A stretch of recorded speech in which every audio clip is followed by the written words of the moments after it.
All right, and welcome back to part 2 of this week's YAWA. I'm Kat the dog trainer. I just had to say that because it's not like this is episode whatever. I don't even know what episode it is anymore. We'll get it figured out so that we can say episode whatever we're at. I don't know either. But we are here for part 2. If you missed part 1, go back. We talked about a really cool topic, and we want you to go check that out first. This is your first video you are finding on our channel. Hit that subscribe button, give us a thumbs up, and then look at all the vast number of insanely cool videos that we've already put out. Now, we're going to start answering questions, and for those of you that don't know or haven't paid attention when we've said it before, we are pulling all of these questions from comments on YouTube because we're making these videos for you that watch them on YouTube, as well as we are putting this out on our podcast. If you didn't know, we do have a listenable version of this available anywhere you listen to podcasts. Okay. So getting started from Simon H. YAWA, which is how we like to see these questions start out. It's really easy for me to find them when I'm searching through all the tons and tons of comments on our YouTube channel, which thank you guys all for commenting and being really interactive with our content. That's awesome. It makes us feel great. We try and get back to most of them, reply to them, give them a thumbs up. But there is an overwhelming number of comments. Which is awesome. Which is awesome. So I thought this was really funny because you'll hear it in a second. Mm-hmm. For us city slickers, how do normal people train their dogs using launchers or keeping pigeons? I don't think my neighbors would appreciate me launching a pigeon, not to mention it's a small yard and I live in the Denver metro area. So first of all, thanks for referring to us as normal people. We're normal. That is how that was. Yeah. So I guess if you live not in the city, you're normal. And if you live in the city, you're abnormal. Is that how that works? Slicker. City slicker. Okay. So this is a question that I think is good to touch on because there's a lot of people that own bird dogs, own hunting dogs that live in town and they want to train their dog and they don't necessarily know how because keeping birds, getting birds is difficult when you're in town. And there's a lot of city ordinances about keeping birds. Every city's different. And then having the training equipment necessary. Yeah, and then the thing with the bird aspect of stuff is people go and try and pick them up when they're available, and then the birds might have to be kept in a bird box for a few days or something. And all of those things are not as healthy and strong flying as they really could be come training time. So yes, there are a lot of difficulties when it comes to training when you live in the city. But there's things that you can look into, especially if you're in the Denver area. I know there's a lot of dog training grounds around there, as well as other groups that train out there. So what are some big ways that we can look at for finding a dog or hunting dog training related group in your local area? So NAVDA is a really great organization to get involved in, and you can search that by going to www.navda.org, and there are a list of chapters by state that you can look for, and then there's contact information or websites for each of those chapters that you can check out and find out when they have training days, how to join. A lot of those chapters have equipment that you can use, or they say, hey, we're going to have a training weekend. How many birds do you want? And you can pre-order birds. All these things you obviously have to pay for, but then you don't have to worry about necessarily trying to train in a yard in town with birds or not birds that you have. I also know that AKC has clubs, and those clubs are pretty prevalent around the area, both for retrievers and pointing dogs. And then there are some other games like NSTRA or NASTRA that maybe isn't so much a club, but you may be able to find somebody if there's network and connect with people that have the same passion and hobby of working their dogs and training that you could become involved with, as well as you could even look up things like game farms in your area to find out if there's a game preserve that you can talk to them about. Do they have put and take hunts? Do they have an opportunity for you to use the training grounds?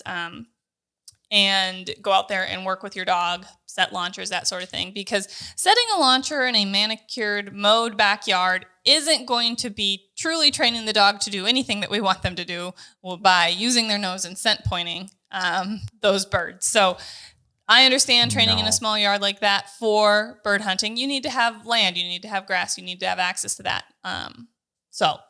Now, as you are looking for those things, I mean, you kind of need them. There isn't some magic halfway. You can't go to a dog park either.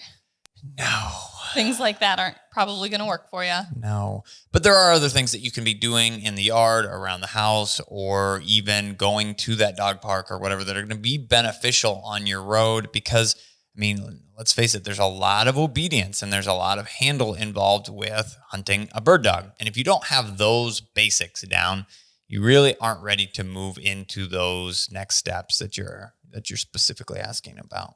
I just searched on Facebook because Facebook is a really great place to meet people, groups, network. And I just searched Denver, Colorado, bird dog training. And there's the Rocky Mountain Bird Dogs. There's Denver Dog Training Super Cool Group. There's Dogs Unlimited, Dog Training Elite Where's Denver. Where's that top one, that Rocky Mountain one?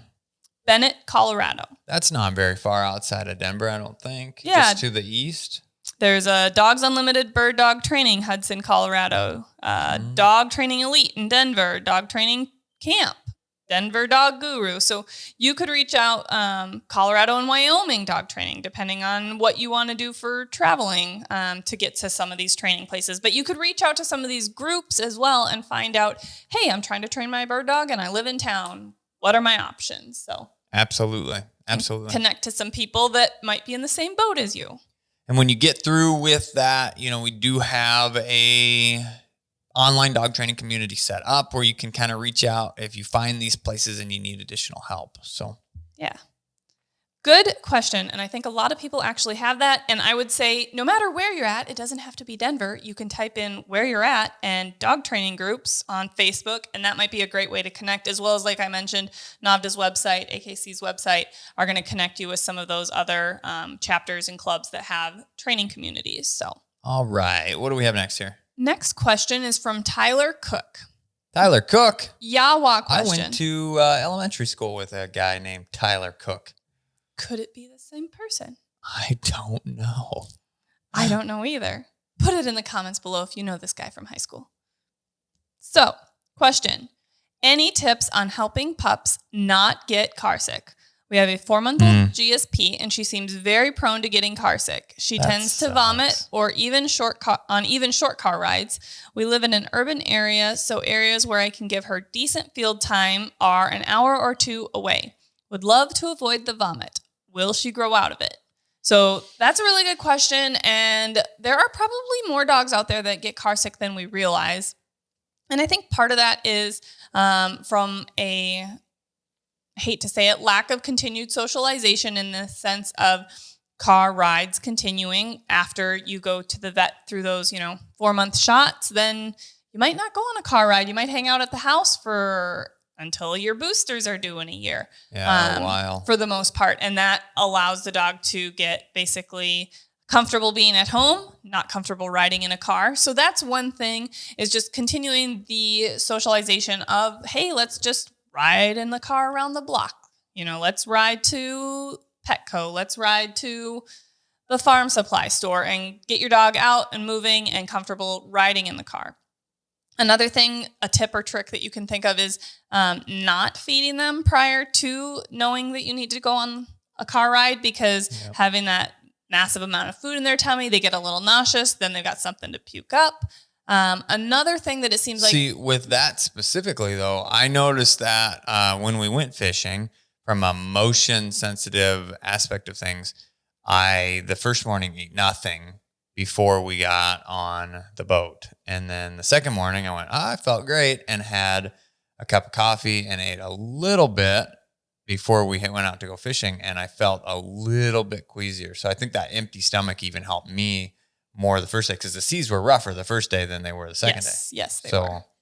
So from a motion sickness standpoint, having an empty stomach might benefit your dog, as well as something that I've seen that happens is the dogs that, are a little uncomfortable about being in the car, they start focusing on, oh gosh, we're in the car.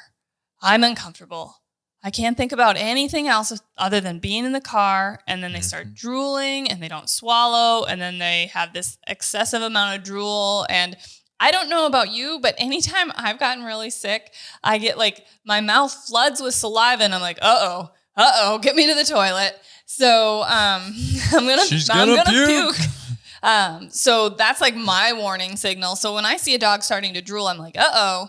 And sometimes if you can get them thinking about something else, I know we just said, hey, empty stomach. And now I'm going to say, give your dog a treat. Well, give your dog a chew bone that's not super edible in a sense that they have to work at it. It's enticing. They want that, but they're not going to just crunch, crunch, crunch and have a full stomach. They've got to work at that treat for a little bit. And if it's enticing enough and they can think about having that treat instead of thinking about, being worked up in the car, you can potentially help them get through that. Another couple things is depending on the level of anxiety about being in the vehicle and how long it's been between car rides, you might have to just work up to it in a sense of, hey, we're going to just go get in the crate and sit in the car in the driveway. See that Don't right leave there. the car off in the summer. Leave it running so that they've got air conditioning, or in the winter they've got heat. But just letting them be in the car and go, hey, see, this is a baby step. We're not worked up. Now we get out, go hang out in the backyard. And that right there could potentially be your issue. Is the dog riding in a crate, or is the dog clipped in with a harness, or is the dog just free running around the vehicle? All of those things could change drastically how they're dealing with the motion of the ocean. We a lot of times recommend crate training, and a lot of times that in itself, if your dog is running around the car now, just crating them could help. But then going through a lot of those things that Kat said are going to make a big difference. Yeah, and continuing on with the baby steps, so they get comfortable just hanging out in the crate in the car. Then you drive out the driveway, drive back in the driveway. Drive out the driveway, go around the block, build up to a longer 1 to 2 hour drive. And then if you make progress and you're able to do those car rides, keep doing them. Don't say, oh, well, we're over it magically. Now we don't have to work on this anymore. If your dog is prone to being car sick, they're going to need continuous training, if you will, to stay over that uncomfortableness about being in the car. And set them up for success. Pay attention to these things and have a regimen of not feeding and having that special chew bone to keep them focused on something else. And I think because most of the time when they get that bone, they end up laying down. And when they lay down, they're not standing there wobbling, trying to see out the window or whatever's going on. So they lay down, they chew on something, and it distracts them and keeps them focused, not on the movement. Yeah, I forgot. A lot of times they're standing up, and that just exasperates that motion. Whereas if they lay down, lower center of gravity, not moving around quite so much. And then ultimately, if you're still struggling with car sickness and you've tried all the things, my go-to is not to say, medicate your dog, but there are anti-nauseous medicines that you can give. I know that we've had some dogs. Dramamine? Right? I don't know about that. I know that there's Serenia, and some of the dogs that come in for training have had car sickness, and so their owners will leave some Serenia in case we have to go to the vet for an appointment or change training grounds and we're driving down the road, so that they don't have that motion sickness, car sickness. So check into that. But I know, like, if you give Serenia, I believe you have to give it 30 minutes before your trip. Don't quote me on that. So don't give it and then hit the road. You need it to have some time to kick in. Yes. Perfect. It's a great question. Yeah, and one that I think a lot of people can benefit from. Yes. This was a good question from Matthew Sharrow. Finished. Well, I'm glad you finished the last YAWA. That's awesome. And then you had a YAWA question. Thanks for all the great content and help. My 10-month-old Griff will be going into her first hunting season. Awesome. Awesome. What are your thoughts on when to shoot birds we find in the field? Should I shoot only ones she points well, wild flushes, or somewhere in between? This seems to be a big topic, and I would love to hear your thoughts. It's a great topic, especially coming into hunting season. Yes. Yeah, very well timed. So definitely shoot all the birds that she points if they're legal to be shot. So if you're hunting pheasants and she points a hen and you can't shoot hens, don't shoot it. But shoot those roosters. Try and not miss, but we all miss, so that you can reward your dog for their good works and a job well done.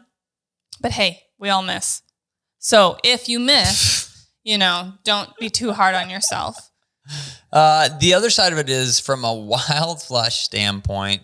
If I've got an opportunity, I shoot all of those birds. Now, there are some people that are diehard pointing dog fans that say they only shoot pointed birds, and that's great. If that is your goal, it's fantastic. But with a young dog specifically, we want to get a few birds shot and on the ground and give them an opportunity to learn how to mark and track and find those down birds for us. Absolutely. So shooting that wild flush bird, I have no problems with. Now, there is one big situation that we're going to say is do not do, if at all possible, with that young dog in their first season. And that's shoot birds that they are flushing. If you actively see dog locks up on point or doesn't even lock up on point and speeds up to take out without any cues, handle, anything, direction from dad here, because you can hunt a pointing dog as kind of like a versatile companion in a sense of they go on point and you say, okay, go flush the bird. And I think we've talked about that in another YAWA, and we don't recommend hunting young, inexperienced dogs that way. Typically, usually older dogs. So they definitely learn in that first season what their true purpose is out there. Yeah. So if you see the dog take out a bird, that's your takeout mode where you see him speed up and flush the bird out. Those would be the ones that we try not to shoot because you're essentially rewarding that bad behavior. And that may be all fine and dandy if the dog's in gun range, but on that time when they're not, then... And then they just start to understand that, hey, pointing is kind of optional because dad's going to shoot him anyway. And heck, it's way more fun to try and catch these suckers. So they can learn some naughty habits. Another thing that I would recommend, and this is one that you have to be able to read your dog. Some dogs will go on point and then they'll track up a little bit, go on point, track up a little bit, go on point, track up a little bit, and then poof, there goes your bird. What would you consider that? I would consider that an overpressured bird. The dog's tracking, they're pointing, tracking, pointing, but the bird gets up because they came in and overpressured the bird. And with young dogs, they need to learn how much pressure that they can put on those birds so that they don't overpressure them. And I would not suggest shooting those birds either, because then again, you're just saying, yeah, you can overpressure those birds and they still get shot for you. Well, this is going to be a situation that I disagree with you. And the reason that I disagree with you is in the guiding situation that I'm in, a lot of times for me to tell Bob or Dan or whoever, you can't shoot that bird when I have a younger dog, because we do get the opportunity to take younger dogs with, and they're working a bird and we're working with them because they tracked and pointed. And then we get up behind them and then they move on a little bit and tracking, point, track, point, and then that bird gets up. It's kind of the option when we have a running bird, whether that be a pheasant or it's a running bird covey of quail, which they don't do that as much. Usually they get pinned down, but pheasants specifically, it's a situation where it's kind of our only option to shoot that bird. And when they shoot them, they kind of they're learning more and more how to handle them. And it can just take, you start to read the dog a little bit. And if that becomes an issue where it goes from tracking and the bird flies on his own, because they are wild birds, to full takeout mode, then you've got a problem. And I would argue just a little bit that if you're guiding and you've got a group of guys that are out there excited to shoot some birds, and your dog bumps a bird, they're going to shoot it too. They're not necessarily going to be like, oh, well, that dog bumped that bird, I'm not going to shoot it. Or they're not going to wait to ask you for permission to shoot it. They're going to see a bird get up, even if it's a dog that pushed it out completely, take out, and they're going to shoot it. So in a guiding situation, it's not necessarily the best situation to try and, work a young dog that's on their first season of birds that needs a lot of handling and could potentially make mistakes that they don't learn from. You are very right. But if you're hunting by yourself with your own dog, and the whole situation can be a little more controlled for you because you're hunting by yourself or just with your spouse or a good friend, and it's a small group, that can be a little more controlled. I 100% agree with that. Yes. But I'm shooting the tracked and pointed bird every time. Tracked, pointed, and pushed out bird. Overpressured. Okay. Yep, every time. Well, my dogs are just going to be better than yours then. Well, on that note, folks, that's all we've got time for in part 2. Give us a minute and we'll be back for part 3.